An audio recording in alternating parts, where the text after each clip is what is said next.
네, 할렐루야 반갑습니다. 오늘 인어프 주일 예배 오신 여러분들을 주님의 이름으로 축복하며 환영합니다.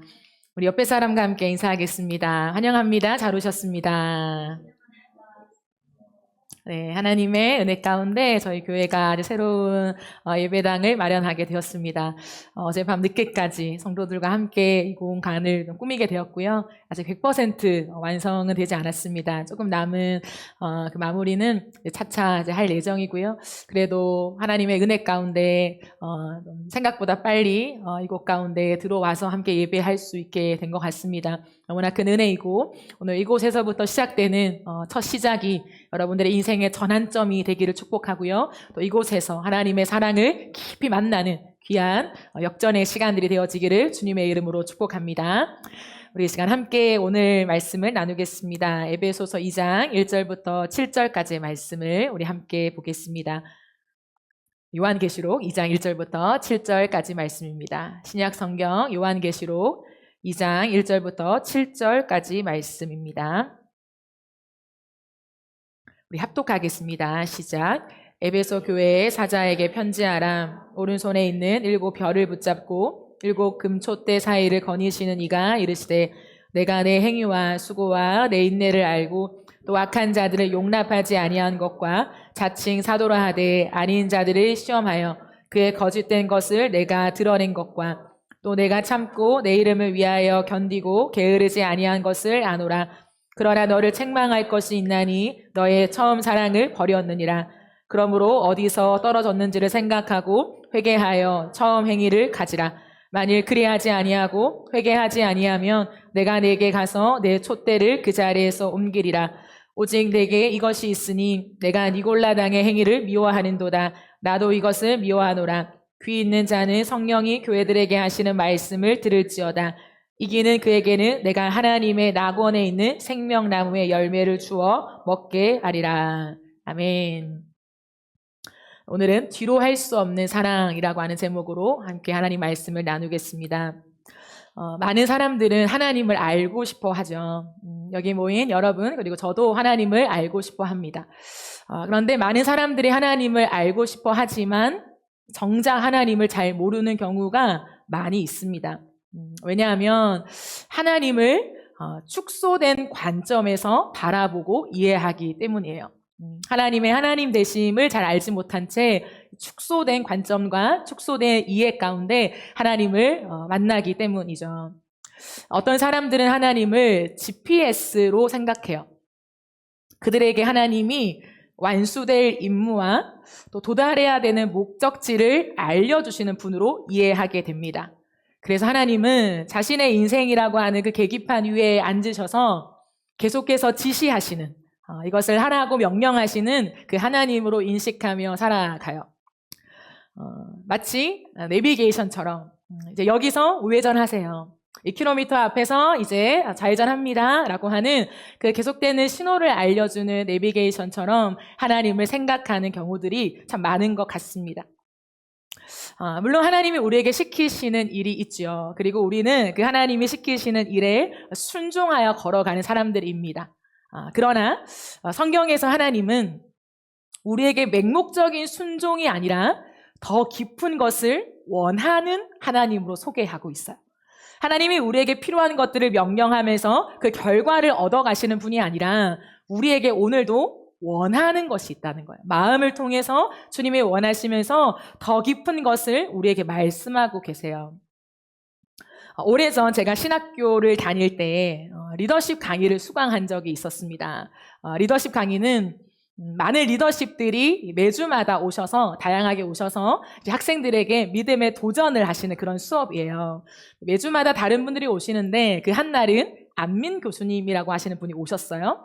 그분은 장로님이십니다. 저는 이제 부산 베이스이기 때문에 부산에서 꽤나 유명한 그런 분이셨어요. 그분께서 50이 좀 넘은 나이셨던 것 같아요. 학생들에게 많은 이야기를 이렇게 들려주시면서 그 가운데 갑자기 이런 말씀을 하시는 거예요. 저는 50이 넘었지만 여전히 제 아내를 너무 사랑합니다. 너무 사랑한대요. 그게 느껴질 만큼 강조해서 말씀하시는 거예요. 그러면서 이렇게 말씀하셨어요. 저는 제 아내를 너무 사랑해서 지금도 일을 끝나고 집으로 가는 운전대에서 엑셀을 세게 밟습니다. 이러는 거예요. 저는 20년 됐거든요. 제 나이가 얼추 나오나요? 20년 됐는데 그 말을 잊을 수가 없어요. 여러분 공감하시는지 모르겠습니다. 사랑을 해본 적이 있는지 모르겠어요. 다 멀뚱멀뚱 하시네요. 네. 집으로 가는 그 뻔한 시간 언제나 있는 내 아내, 내 것이라고 생각하는 그 아내이지만 그 아내를 조금 더 빨리 보기 위해서 엑셀을 밟는 남편의 마음 말이죠. 우리가 바른 목적지로 가기 위해서 내비게이션이 필요하죠. 그러나 그 차 안에서 사랑하는 사람을 조금이라도 더 빨리 보기 위해서 엑셀을 밟는 그 심장의 두근거림을 경험해 갈 수 있어야 돼요. 왜냐하면 하나님은 우리로 하여금 기대하시고 원하시는 것이 있는데 우리는 하나님을 위해 소진되는 연료가 아니라 하나님의 연인이기 때문이에요.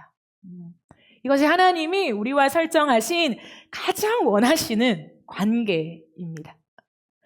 그럼 이런 하나님의 모습이 가장 잘 담겨있는 성경이 호세아서예요.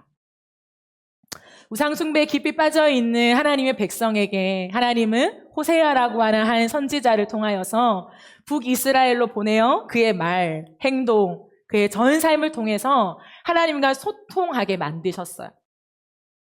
때로는 이 좀 불량한 민족이 참 하나님을 발견하는 것을 돕기 위해서 하나님은 호세아에게 음란한 여인과 결혼하라고 하셨죠. 호세아의 결혼은 북이스라엘을 향한 하나님의 마음 그리고 그들과 맺기 원하시는 하나님의 관계의 샘플이 되었어요. 하나님이 호세아에게 말씀하셨어요. 이 여인을 사랑하라. 이 여인에게 너의 열정을 쏟아라. 그래서 내가 그들을 얼마나 깊이 사랑하는지 그리고 그 응답으로 그들이 나를 얼마나 열렬히 사랑하기를 기대하는지 그들이 볼 수 있게 하라라고 말하죠. 따라서 하나님은 호세아를 통해서 노골적인 사랑의 열병에 걸려있는 하나님의 아픈 심장을 소개하고 있어요. 그 글 속에 보이진 않는 것 같지만 그 행간 속에 담겨있는 하나님의 그 노골적인 사랑, 병이 들어서 어떻게 할지 모르는 그 사랑을 가진 한 사람을 마치 소개하고 있는 것 같아요.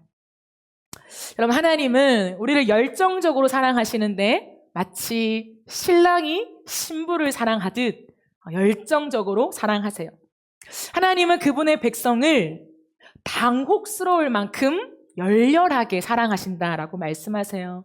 그리고 자기 백성도 하나님을 향하여 동일한 사랑을 주기를 기대하시죠. 그럼 이 사랑을, 이 사실을 알지 못하면 하나님을 만난다는 것이 좀 어려워요.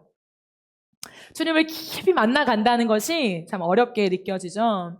하나님과 연인이 되지 않고 신앙생활을 지속하면 현대판 바리새인이 될 가능성이 높습니다. 그럼 바리새인들은요, 자신들이 할 수 있는 모든 것을 다 했어요. 누구를 위해서요? 하나님을 위해서. 자신이 할 수 있는 모든 것을 다 쏟았습니다. 그럼에도 불구하고 그들이 경험하지 못한 열심이 있었는데 그것은 바로 사랑의 열정이었어요. 모든 삶을 다하여 다 해요. 다 주님께 드립니다. 그러나 한 가지 그 사랑에 대한 열정을 알지 못한 채 살아간다는 거죠. 그래서 하나님과의 관계를 기계적인 복종으로 감소시켰어요. 하나님이 우리에게 지시하시고 우리는 거기에 복종하는 것, 하나님이 원하시는 것을 우리가 들어주는 것, 그러한 관계. 그러면 좋은 관계 속에 우리의 삶에 어려움이 없이 잘 살아갈 수 있겠지라고 하는 그 관계로 하나님의 관계를 아주 축소시켰죠. 그러니까 이론과 신학적으로 아는 것을 넘어설 수가 없었습니다. 예수님은 이러한 종교적 열심은 굉장히 대단하지만 사랑이 없는 그들, 그 사랑의 열정을 모르는 그들을 이 땅에 오셔서 아주 신랄하게 비판하세요. 그들을 회칠한 무덤이라고까지 말씀하십니다. 예수님은 다른 모든 것을 주어도 마음을 주지 않는 것을 거절하셨어요. 돈을 주고 행동을 주고 모든 율법을 지키고 그 모든 것을 다 했지만 단 하나 주지 않은 것, 그들의 마음. 그러나 그 마음을 주지 않은 그들을 신랄하게 비판하시며 대응하셨다는 거예요. 많은 행위가 있어도 사랑이 없으면 주님이 보시기에 우리는 살아있는 시체와 같아요. 그러면 사랑은 해야 하기 때문이 아니라 하고 싶어서이죠. 이게 사랑의 특징이에요. 해야 하는 의무가 아니라 하고 싶은 마음이죠. 좋은 결과가 보장되기 때문이 아니라 그게 아니면 의미가 없기 때문에 하는 거죠. 예수님은 자신에 대해서 개인이나 교회, 그 사람들이 사랑이 없는 것을 견디지 못해 하셨어요. 그래서 주님이 너무나 사랑하시는 에베소 교회를 향하여서 오늘 기가 막힌 말씀을 하십니다. 오늘 1절 말씀을 함께 보실까요? 에베소 교회의 사자에게 편지하라. 오른손에 있는 7 별을 붙잡고 7 금촛대 사이를 거니시는 이가 이르시되.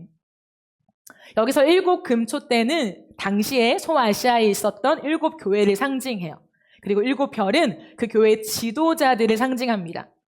그런데 예수님이 그 교회에 어떻게 하신다고 나와 있습니까? 거닌다라고 말씀하세요. 그 사이를 거닐고 있다라는 거죠. 여기에 대한 원어는 머물다, 살다라고 하는 그 의미를 갖고 있어요. 곧 예수님이 하시는 말씀은 내가 오늘도 교회 가운데 살고 있다. 내가 교회에 머물러 있다라고 주님이 말씀하십니다. 그리고 2절, 3절을 보면 내가 내 행위와 수고와 내 인내를 알고 또 악한 자들을 용납하지 아니한 것과 자칭 사도라 하되 아닌 자들을 시험하여 그의 거짓된 것을 내가 드러낸 것과 또 내가 참고 내 이름을 위하여 견디고 게으르지 아니한 것을 아노라라고 말해요. 여기서 안다라고 하는 이 헬라어 단어는 에이도라고 하는 단어인데요. 보다, 인식하다, 느끼다, 주목하다라고 하는 의미를 갖고 있어요. 그러니까 예수님이 지금 하고자 하시는 말씀은 내가 교회를 거닐면서 다 보고 있다라는 거예요. 다 알고 있다라는 거예요. 우리의 마음을 고스란히 다 느끼고 있다라고 말씀하세요. 그런 가운데 주님은 물론 그들이 하고 있는 것들을 드러내시죠. 너희가 이것도 하고 있고 저것도 하고 있다라고 말씀하십니다. 그런데 4절이 키입니다. 그러나 너를 책망할 것이 있나니 너의 처음 사랑을 버렸느니라.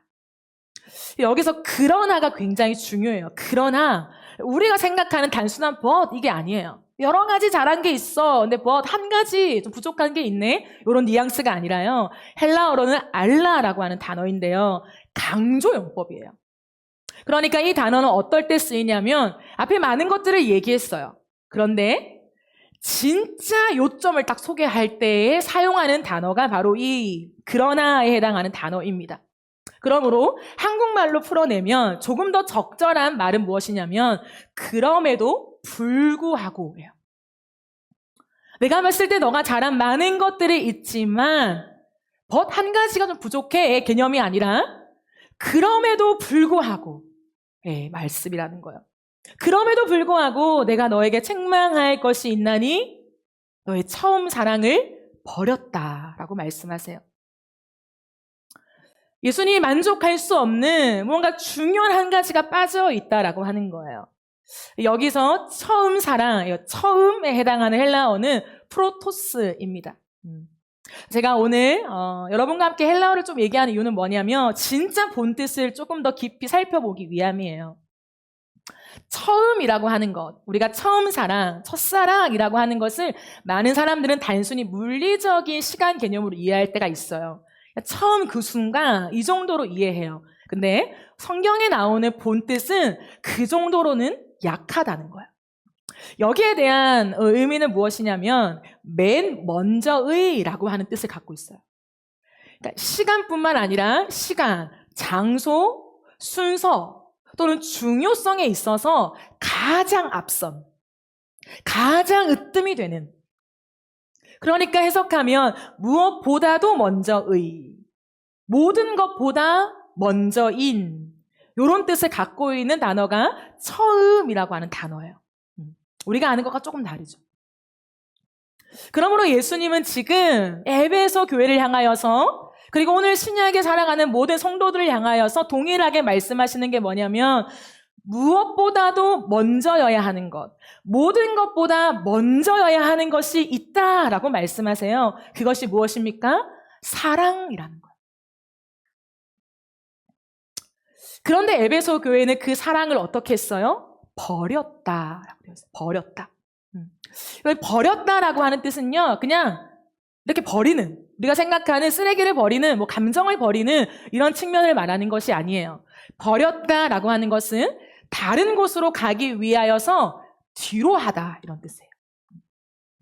따라서 이 의미를 종합해 보죠. 종합해 본다면 예수님이 지금 굉장히 애정하시는 에베소 교회를 향하여서 단단히 화가 나셨어요. 아주 화가 나셨어요.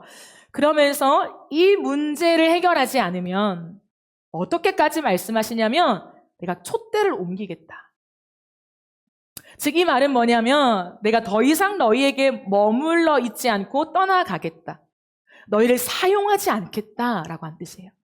내 영광을, 내 뜻을 여기에는 담아낼 수 없어 라고까지 말씀하신다는 거예요. 그럼 예수님이 보실 때 이 문제는 어떤 문제입니까? 에베소 교회를 향하여 주님이 마음을 다하여 호소하며 얘기하시는 그 말씀이 무엇입니까? 에베소 교회의 치명적인 문제는 사랑을 뒤로 한 것이에요. 예수님이 오늘 이 말씀 속에 예수님의 마음을 우리에게 소개하십니다. 우리가 믿는 예수님, 우리가 구원자라고 바라보는 그 예수님에게 견딜 수 없는 한 가지가 있는데 그것은 바로 사랑을 뒤로 하는 것이에요. 그것을 견디지 못한다라고 말씀하십니다. 예수님은 그들의 무신론적인 문화의 배경 속에서 거기에 휩쓸리지 않고 믿음을 지킨 것들을 좋게 생각하셨어요. 신앙의 전통을 지키면서 잘 걸어와준 것들을 아주 좋게 판단하셨습니다. 하지만 예수님에게 그것으로는 부족했다는 거예요. 그것으로는 예수님을 만족시킬 수 없었다는 거죠. 예수님에게 있어서 다른 모든 것보다 제일 먼저, 제일 앞에 있어야 하는 것은 무엇이냐면 사랑이었어요.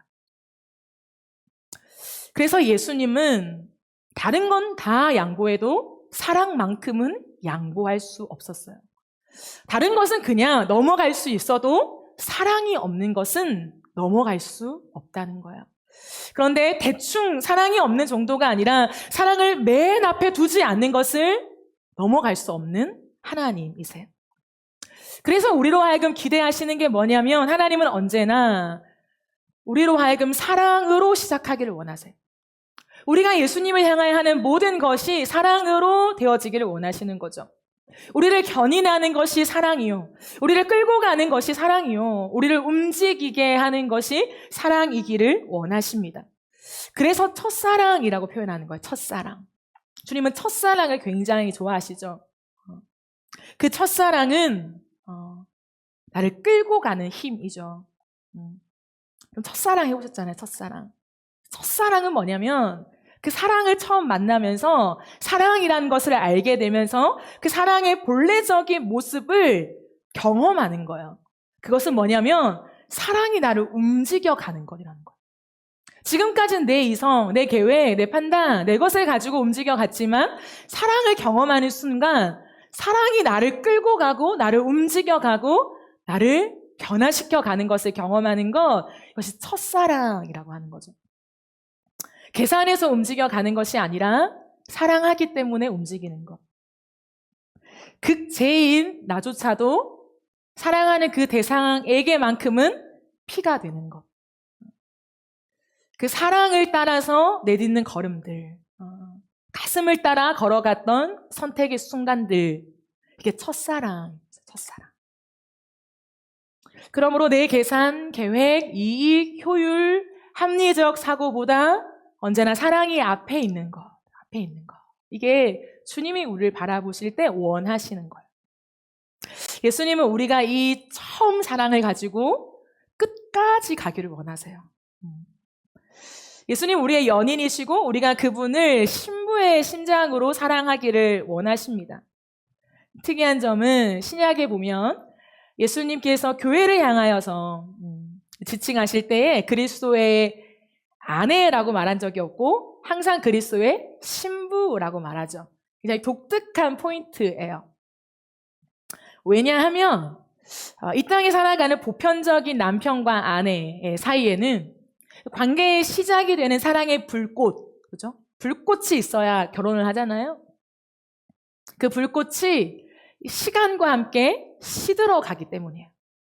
일반적으로는 처음 만났을 때는 열렬히 사랑하지만 결혼을 하고 아이를 낳고 시간이 이렇게 훌쩍 지나가다 보면 그 사랑이 시들어 가죠. 많은 사람들은 그것을 성숙이라고 얘기하기도 합니다. 하지만 예수님은 우리를 보실 때 그 성숙이 개발되기를 원하지 않으세요. 다른 많은 인격적인 성숙이 개발된다 한들 사람과 사람 사이에서, 인격과 인격 사이에서 사랑해야 하는 그것이 성숙되어서 무감각해져 있는, 무신경해져 있는 그런가 보다 하는 그 마음을요, 주님 원하지 않으세요. 거기에서만큼은 미성숙하기를 원하세요. 언제나 타오르는 열렬한 사랑, 계산 없는 주님을 향한 전진을 주님 원하시는 거죠. 그래서 언제나 주님은 생생한 청춘의 열정을 기대하세요. 시들지 않는 마음 말이죠. 여러분, 시들어버린 상대의 마음을 확인하는 것만큼 아픈 것은 없습니다. 열렬히 사랑했는데 없으면 안 될 것처럼 내 삶을 의지하고 나누고 걸어왔는데 어느 순간 식어버린 상대의 마음을 확인할 때 굉장히 아프죠. 동일하게 기념일을 챙기고 맛있는 음식을 같이 먹고 부모님들도 챙겨주고 일상의 대화들을 여지없이 하고 있는 관계이지만 그러나 그 상대를 볼 때 사랑이 느껴지지 않는, 무언가 시들어버린 그 사랑을 볼 때에 가슴이 미어지죠. 하나님은 우리를 보실 때 그 싸늘하게 식어져 버린 눈빛을 견디지 못해 하세요. 많은 것들을 당연하게 일상적으로 우리가 주님과 관계를 맺지만 하나님을 향하여 싸늘하게 식어버린, 가슴 뛰는 것이 없는, 계산하지 않고 주님을 위하여 드릴 수 있는 그 처음 사랑이 없는 것을 못 견뎌 하시는 거죠. 그래서 하나님은 이 땅에서요, 하나님의 일들을 할 때 거창한 사람들을 사용하지 않아요. 하나님이 사용하시는 사람의 기준은 언제나 한결같은데요, 하나님을 향하여 사랑의 열정을 가진 자들입니다. 그럼 모세를 한번 생각해 보세요. 제가 목요일날 잠깐 기도회에 하면서 나눴던 대목인데요, 이스라엘 백성들이 하나님의 거대한 구원을 확인하잖아요. 그 홍해를 가르며 하나님의 놀라운 역사를 경험합니다. 그리고 광야에 와요. 그때 모세가 하나님을 배웁는다고 잠깐 시내산에 가 있어요. 그때 이스라엘 백성들은요, 모세가 없는 부재를 견디지 못해요. 너무 불안해서. 이 광야에서 우리가 어떻게 되면 어떡하지? 불안함이 가득해요. 그래서 그들은 어떻게 하냐면 애굽에서 가지고 온 금과 은으로 금송아지를 만들어 버립니다. 그때 이제 하나님이 그것을 다 보신 다음에 모세에게 말씀하시죠. 모세야, 내가 견디지 못하겠다. 내가 너무나 마음이 아프다. 그래서 내가 너희에게 한 말은 취소하지 않을게. 근데 내가 너희와 함께 가지는 않을 거야. 내가 천사를 보내서 너희에게 약속한 것을 이루게 할게. 근데 나는 따라가지 않을 거야. 라고 말씀하세요. 하나님의 이 반응도 충격적인데 더 충격적인 것은 모세의 반응이죠. 모세에게 무엇이 전부입니까? 가나안 땅이에요. 가나안 땅이 자신에게 전부였습니다. 자신의 모든 삶을 다시 일으켜서 재기할 수 있게 만든 그 희망이 가나안 땅이었어요. 그런데 가나안 땅으로 가는 그 여정 속에 하나님이 이런 말씀을 하시자 모세의 반응은 휴, 잘됐다, 이게 아니었어요. 하나님이 화가 잔뜩 나셨는데 우리를 가나안 땅으로 가는 것은 취소하지 않으셨네? 우리에게 주신 그 축복들은 하나님이 거두지 않으셨네? 휴, 다행이다 라고 말한 것이 아니라 모세는 납작 엎드려서 마치 하나님의 바짓가랑이를 붙잡는 듯이 애원을 해요. 그 애원 속에 하나님 앞에 그 나이 많은 늙은 모세가 이렇게 말해요. 하나님, 안 돼요. 하나님, 그것만큼은 안 돼요. 라고 해요. 여러분, 모세의 마음 이해가 되십니까? 하나님이 광야에서 지켜준대요. 천사를 파송해 주신대요. 아무 일 없이 무사히 그 가나안 땅 약속의 땅에 이르게 하신대요. 축복을 다 주신대요. 집을 주신대요. 농사를 할 수 있게 해주신대요. 보호해 주신대요. 네, 하나님이 같이 안 가신대요. 그 하나의 이유 때문에 하나님 안 돼요 라고 말한 모세의 심정 말이죠. 15절에 보면 이렇게 말합니다. 출애굽기 33장 15절. 모세가 주님께 아뢰었다. 주님께서 친히 우리와 함께 가지 아니하시려면 우리를 이곳에서 떠나 올려 보내지 마십시오. 우리도 움직이지 않겠습니다 하는 거예요. 모세는 하나님을 깊이 사랑한 사람이에요. 하나님을 너무나 사랑해서 그 사랑이 먼저여서 그 사랑을 뒤로 한 채 하나님의 축복은 의미가 없었어요. 하나님은 그런 모세를 쓰신 거예요. 우리가 잘 아는 다윗은 어떻습니까? 시편 27편 4절 말씀을 보면 저는 이 말씀의 세 번역을 굉장히 좋아합니다. 주님, 나에게 단 하나의 소원이 있습니다. 나는 오직 그 하나만 구하겠습니다. 그것은 한평생 주님의 집에 살면서 주님의 자비로우신 모습을 보는 것과 성전에서 주님과 의논하면서 살아가는 것입니다. 다윗은 열정이 있었던 사람이에요. 네, 사랑의 열정을 가진 사람이었죠. 다윗에게 하나님은 연인이었어요. 그래서 다윗은 적극적으로 그리고 지속적으로 하나님을 사랑해요. 하나님을 간절히 찾아요.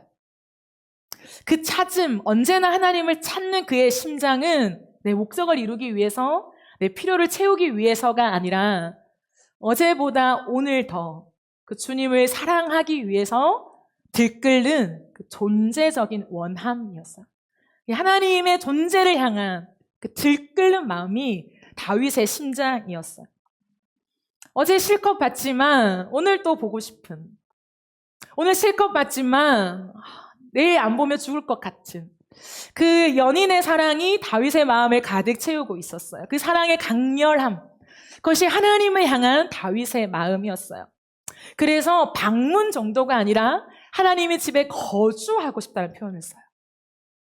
여러분, 그 당시에 예배는요, 모두가 다 갖추어진 그 형식 속에서 참여하는 거였어요.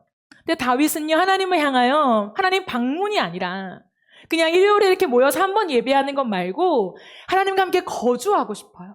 함께 살고 싶어요. 라고 하면서 그 애끓는 사랑의 강렬함을 가졌죠. 그래서 그가 왕이 되자마자 한 것이 24시간 찬양팀을 구성하고 하나님을 계속해서 예배하는 그 행렬을 만들어 놓았잖아요. 매일 주님의 아름다우심을 보고 싶어 했던 다윗의 마음이었죠. 그게 다윗의 원띵이에요. 원띵. 그 어떤 것도 사랑보다 앞설 수 없는, 그 어떤 것도 사랑을 이길 수 없는, 사랑보다 먼저 갈 수 없는 그 다윗의 원띵 말이죠. 그래서 그는 언제나 성전에서 주님과 의논하며 살기를 원했어요. 저는 이 시대에 로는 청년들, 조금 더 젊은 분들과 함께 목회를 하지만 새벽 예배를 드려요. 저희 교회는 새벽 예배가 있는 교회이죠. 제가 학교를 가든 누구를 만나든 예배가 언제 있습니까? 라는 질문에 새벽 예배가 있습니다 라고 대답하면 다 놀래요. 청년들이 새벽 예배 오나요? 이렇게 말해요. 거의 안 옵니다. 하지만 오는 청년들이 있습니다. 제가 이렇게 대답을 해요. 청년들에게 있어서 그 새벽을 여는 것, 함께 모여서 주님을 예배하고 하루를 시작하는 것이 얼마나 어려운 일인지 잘 알고 있습니다. 하지만 저는 저희 교회 생명줄이 단연 새벽 예배라고 생각해요. 아침을 여는 첫 시간, 하루의 모든 것을 결정하는 그 첫 길에 하나님 앞에 엎드려서 내 모든 의사 결정을 여쭙는 것, 내가 살아가는 오늘과 내가 선택해야 되는 교회의 많은 일정들 속에서 그 어떤 것도 주님보다 앞서지 않고 하나님이 예배하신, 말씀하신 이 공간 가운데서 하나님과 의논하는 것, 그것이 저의 우선순위입니다. 하나님보다 앞서지 않기 위해서 하나님과 함께 의논하며 가는 것을 사모하는 것 말이죠. 여러분, 어떤 시편 기자는 마치 중독된 어떤 사람처럼 하나님을 향하 이렇게 부르짖어요. 시편 42편 1절 2절을 보면 하나님 사슴이 시냇물 바닥에서 물을 찾아 헐떡이듯이 내 영혼이 주님을 찾아 헐떡입니다. 내 영혼이 하나님 곧 살아계신 하나님을 갈망하니 내가 언제 하나님께 나아가 그 얼굴을 배울 수 있을까요? 시편 기자는 하나님이 선택 항목이 아니라 생존이라고 확신했어요. 하나님의 얼굴을 볼 수 없다면 저는 죽습니다.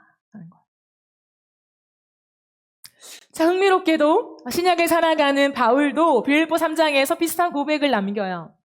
3장 7절 8절에 보면 그러나 나는 내게 이루었던 것은 무엇이든지 그리스도 때문에 해로운 것으로 여기게 되었습니다.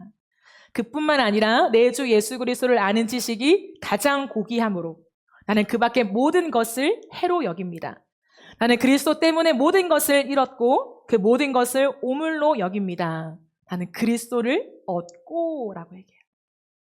그리스도를 얻기 위해서 그 모든 것을 해로 여기고 오물로 여긴다고 고백했던 바울의 고백을 깊이 생각해 보면요.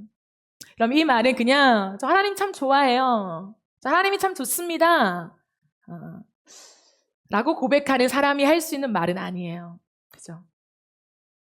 오늘도 우리가 나가서 맛있는 음식을 먹을 때 수많은 메뉴 중에서 내가 좋아하는 것을 선택하듯이 세상에 있는 많은 것들 중에서 하나님을 선택하는 사람, 그 사람이 할 수 있는 고백은 아닌 것 같아요.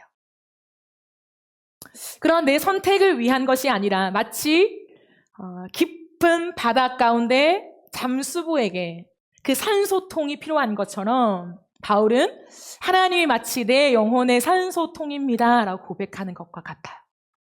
즉 바울에게 하나님은 선택사항이 아니라 숨 자체였다는 거예요. 내 호흡 자체, 내 생명 그 자체, 그분이 예수 그리스도셨습니다. 바울은 그리스도를 무심하거나 추상적이거나 신학의 한 대목으로 생각하지 않았어요. 바울에게 그 예수님은 마치 어린아이가 엄마의 가슴팍에 팍 묻혀 있듯이 하나님, 내가 하나님의 가슴팍에 파묻히고 싶습니다 라고 하는 표현과 같아요. 때로는 본 적이 없고 하나님을 사람처럼 대우할 수 없지만 마치 그런 것처럼 하나님의 그 심장에 파묻히고 싶은 그분의 가슴에 얼굴을 묻고 싶은 그 열렬한 마음, 그것이 주님의 사랑을 아는 자들이죠. 그러므로 바울에게 이것보다 더 중요한 것은 없었습니다. 아무것도. 그 어떤 것도. 그럼 누가 그리스도를 이토록 사랑할 수 있을까요? 누가 그리스도를 이토록 열렬히 사랑할 수 있을까요? 그분의 가슴팍에 내 얼굴을 파묻고 싶을 만큼 그 주님을 향한 애끓는 사랑을 가질 수 있을까요? 나를 향한 예수 그리스도의 사랑을 진짜 제대로 만날 때예요. 주님은 우리 가운데 말씀하시죠?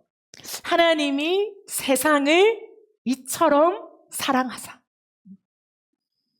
그 어떤 말로 설명이 안 돼서, 그 어떤 단어로도 형용할 수 없어서 주님이 우리에게 말씀하신 것은 하나님이 세상을 이처럼 사랑하사 독생자를 주셨대요.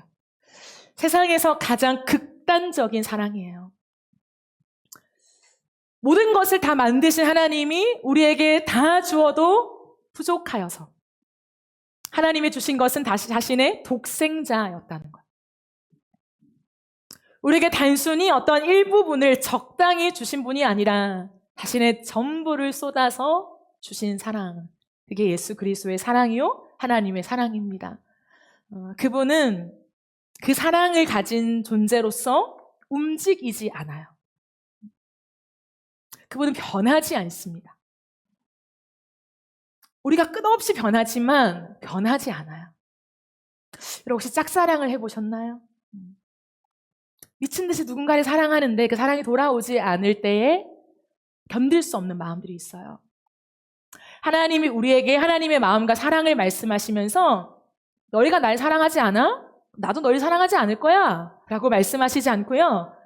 하나님의 열렬한 사랑은 변함이 없는데 우리가 하나님을 향하여 쳐다보지 않고 시들어져 버린 주님을 등진 채로 다른 것을 향해 있는 우리를 보시면서 견딜 수 없는 마음이 가진다. 그 아픈 마음, 그 절규를 하고 계시는 거죠. 그래서 예수님은 오늘도 우리에게 말씀하십니다. 5절 말씀을 보면 그러므로 내가 어디에서 떨어졌는지를 생각해내서 회개하고 처음에 하던 일을 하여라. 네가 그렇게 하지 않고 회개하지 않으면 내가 가서 너의 촛대를 그 자리에서 옮기겠다. 주님 오늘도 우리에게 당부하시는 말씀이 뭐냐면 너의 인생을 견인하는 것, 너의 삶을 움직여가는 그 맨 앞에 있는 힘이 사랑이어야 한다. 그 사랑이 아니라면 의무, 책임, 내가 해야 될 당위성, 그 어떤 요구, 그것이라면 곰곰이 생각해 보아라. 너가 어디서부터 그 사랑을 잃어버렸는지 그걸 잘 생각해 봐라 라고 말해요. 여기서 회개하라 라고 하는 말씀은 단순히 기억을 상기해서 마음의 어떠한 돌이킴 속에서 잘못했습니다 라고 말하는 것이 아니라 삶을 완전히 되돌리라 이 말씀이에요. 그리고 처음에 하던 일, 주님을 향한 사랑이 나를 끌고 갔던 때, 그 사랑이 이어서 계산할 수 없이 내 전부를 드렸던 때, 그 사랑만으로 내 온 삶을 주님께 맞추었던 그 일들을 다시 하라라고 말해요. 그럴 때 주님을 향한 사랑의 불이 붙고 우리의 삶을 하나님 다시 회복하실 줄 믿습니다. 저는 이 공간에 우리가 새롭게 들어왔을 때 하나님 마치 신혼집을 꾸미는 것처럼 다시 우리에게 새 시작을 말씀하시는 것과 같았어요. 이 공간에서 우리가 다시 한번 주님과 함께 만나고 예배하고 신앙생활하면서 우리의 인생에 있던 모든 것이 다 뒤로 물러나고 주님을 향한 사랑을 가장 앞에 세우는 그 걸음을 함께 걸어보시지 않겠습니까?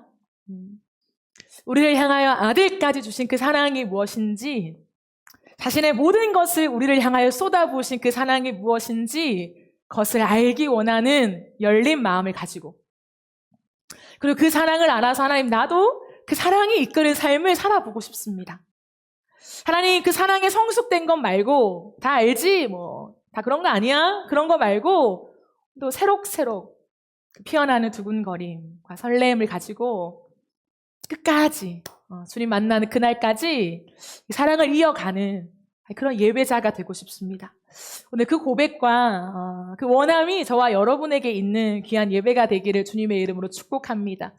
사랑을 뒤로 하지 못하는 사람들, 하나님 내 인생에 이제는 사랑을 뒤로 할 수 없습니다. 사랑이 먼저가 되는 삶을 살기를 원합니다. 오늘도 수많은 사람들이 주님을 예배하지만 그냥 예배하고 마음 편안하게 내 일 하고 싶어서 예배드리는 것이 아니라 이 예배가 너무나 소중하여서 하나님과 만남을 사모하는 그런 예배자. 두근거림으로 하나님 앞에 이 시간을 준비하고 예물을 준비하고 내 모든 봉사를 준비하며 주님 앞에 나오는 그 사랑이 앞서는 그 예배. 그 예배가 이 시대 가운데 살아나기를 원하고 저와 여러분의 심장에서부터 이 온 땅에 번지기를 예수 그리스도의 이름으로 축복합니다. 마지막으로 2장 7절 말씀을 보고 마치겠습니다. 우리 함께 읽어보실까요? 시작. 귀가 있는 사람은 성령이 교회들에 하시는 말씀을 들어라. 이기는 사람에게는 내가 하나님의 낙원에 있는 생명나무의 열매를 주어서 먹게 하겠다. 이 사랑을 회복한 자, 이 사랑을 하나님 앞에서 다시 붙잡고 가는 자에게 주님은 에덴의 회복을 약속하세요. 하나님과 깊은 사랑, 그것이면 충분한, 이거면 되는구나, 이거면 갈 수 있는구나, 이거면 살 수 있는구나 라고 하는 그 에덴의 회복을 우리 주님이 약속하십니다. 그 생명나무의 열매를 먹고 온 삶과 온 영혼이 소생하게 되는 저와 여러분의 인생 되기를 주님의 이름으로 축복합니다. 우리 시간 함께 찬양하며 나아갑시다. 나의 기쁨 나의 소망 되시며 나의 생명이 되신 주 반가 불러 찬송을 드려도 그 다짐과 분일세 나의 진정 사모하는 예수 나의 진정 사모하는 예수여 음성조차도 반갑고 나의 생명 나의 찬송하는 오직 예수 뿐이세 나의 소망이시며 나의 기쁨 나의 소망 되시며 나의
나 불러 찬송을 들어보이소 내 하신 맘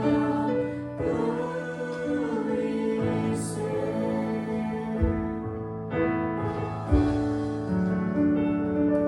제 인생 가운데 하나님이 언제나 하나님 가장 추억하시는 그 모습들을 떠올리실 때 그 시즌, 연도, 상황 이제 다 통틀어서 언제나 제가 하나님 앞에 나와봤을 때 이제 기도 그만하고 가야지 그런 마음이 드는데도 불구하고 일어서지지 않는 제 마음을 비춰 주셨어요. 이게 어떤 때이든 이제 이 찬양 그만하고 가야지 또 한 곡을 더 하고 있는 내 모습을 주님의 눈으로 보여주셨을 때 그 지점마다 다시 한번 저를 세우게 하시며 이곳까지 이르게 하셨습니다. 하나님과의 만남은요 딱딱한 신학이 아니에요. GPS가 아니에요. 우리의 가이드 정도가 아니에요. 우리의 삶을 치실까봐 두려워서 섬겨야 하는 분 정도가 아니에요. 그분은 우리의 연인이십니다. 하나님을 사랑하여서 쉽사리 그 자리를 떠나지 못하는 그 마음을 느껴보실 수 있기를 축복합니다.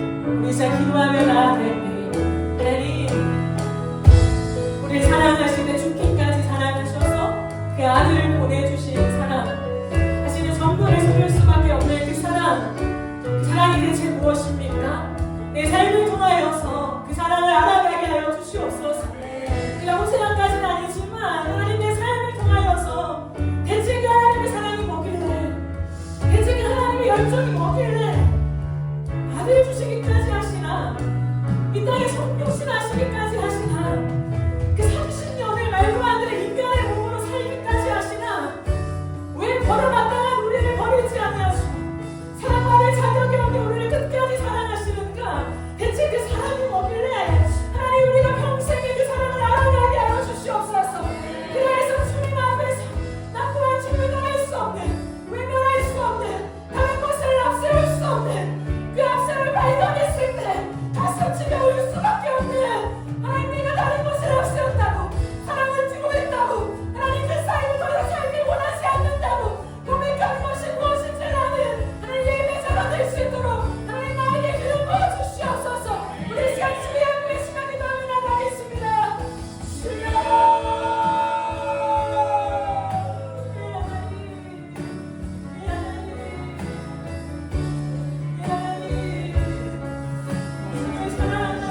일반 종교라면 저 이렇게 살지 않을 것 같아요.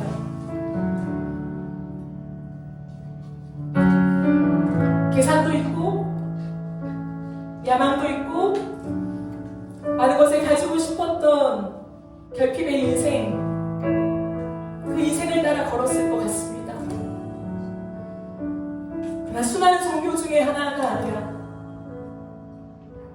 우리가 주님을 더듬어 찾아가며 애걸복걸해야 만나주신 하나님이 아니라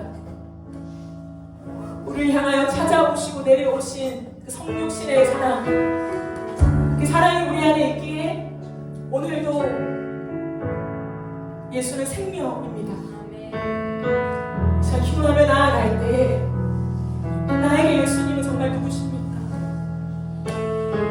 이 연말의 크리스마스 분위기에 수많은 사람들의 마음이 울렁거리는 이 시대가 내 마음은 누구를 향하여 두근거리고 있습니까? 무엇을 향하여 울렁거리고 있습니까? 하나님 화려한 불빛입니까? 아니면 예수 그리스도이십니까? 사람들이 말하는 그 연말의 분위기입니까? 하나님 내 인생을 건지신 예수 그리스도이십니까? 하나님 우리 인생에 다시 한번 그 빛으로 찾아와 주셔서 예수 그리스도를 우리의 빛과 생명으로 고백하게 하시고 계산기가 아니라 그 모든 것을 넘어서는 사랑으로 내 삶의 촛불을 깨뜨려드리는 옷감을 드리는 여인처럼 하나님을 사랑하는 하나님의 연인이 되게 하여 주시옵소서. 하나님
모든 것이 있어도 사랑이 없으면 주님에게는 아무것도 아니라 말씀해 주시니 감사합니다. 하나님, 우리의 인생 가운데 언제나 그 사랑이 맨 먼저가 되게 하시고 사랑으로 움직여가는 자들이 될 수 있게 축복하여 주시옵소서. 우리를 사랑하시되 죽기까지 사랑하신 성육신하여 오셔서 십자가를 지신 그 주의 사랑을 날이 갈수록 더 깊이 알아가게 해주시고 평생을 알아도 다 알 수 없는 그 주의 깊은 사랑을 더 경험하게 하시고 오늘도 그 주의 가슴에 파묻히를 원하는 그 열망을 갖고 나아갈 때 그 사랑의 깊은 바다로 우리를 안내하여 주시옵소서. 그 사랑이 대체 뭐길래 신이 사람이 되어 오셨습니까? 그 사랑이 대체 뭐길래 모든 것을 가진 하늘의 영광을 다 버리고 말 구유에서 태어나셨습니까? 평생을 모른 채 우리의 삶을 마감하는 비참한 인생이 되지 않게 하시고 세상의 그 어떤 물질로도 우리 허영심 것을 메꿀 수 없는 하나님의 위대한 사랑을 만나게 하여 주시옵소서. 이 땅의 수많은 청년들, 수많은 사람들, 헛헛한 마음들, 그들의 마음속에 예수의 사랑이 꽉꽉 채워져서 예수로 충분하다고, 그 사랑이로 된다고, 오늘도 살아갈 수 있다고, 그 기쁨으로 걸어갈 수 있는 하나님의 사람들이 세워지는 우리 교회가 되게 하여 주시옵소서. 새로운 공간을 마련해 주셨습니다. 우리의 스스로 할 수 없는 그 이상을 하나님이 행하셨습니다. 하나님, 그러게 하나님만을 찬양하고 높이며 하나님의 일들을 바라보고 주목함으로 하나님의 뜻을 따라 걷는 우리 교회가 되게 하여 주시옵소서. 사랑보다 앞서는 모든 것들을 얻게 해 주시고 오직 사랑을 앞세우며 걸어갈 때에 우리 교회를 이 마지막 시대에 사용하여 주셔서 주의 마지막 뜻이 이 땅 가운데 이루어질 수 있도록 주여 우리를 거룩한 통로로 사용하여 주시옵소서. 감사드리며